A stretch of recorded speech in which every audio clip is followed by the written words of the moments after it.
Hello guys मोचकोट मोर vlog में फिर से सबको धन स्वागत बा। आज के मौसम मेरे से बहुत ना मस्त मौसम के लिए छुट्टी के दिन और निखिल सर तो पूरा धुआं इतना खतरा नहीं करते हैं कि बाप रे।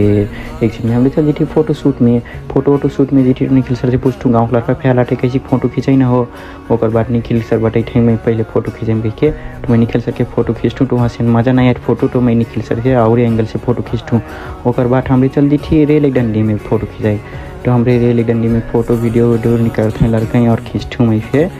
तो बाद कठे यहाँ नहीं मजा आए तो कह के फिर हमारे आई थी वायरल रोड में तो मैं कठू मैं फिर वीडियो बने कह के एक तो रविंदर से हमारे वीडियो बनी थी। और बाद हमार पानी आए लागत पानी आए तो हमें दौड़ल भगठी काहे कि हमारे चिकन फैले ना रहा तो हमें चिकन वाला दुकान में दौड़ल जी थी तो चिकन उकन ले थी 1 kg तो हमारे चिकन उकन ले के रविंदर से तो अंडा गोज में ढल लेते वहीं फिर पता नहीं रख मैं कठू ढर दी अंडा नहीं ली कह के तो बाद हमारे एक छीन में चल दी थी खैना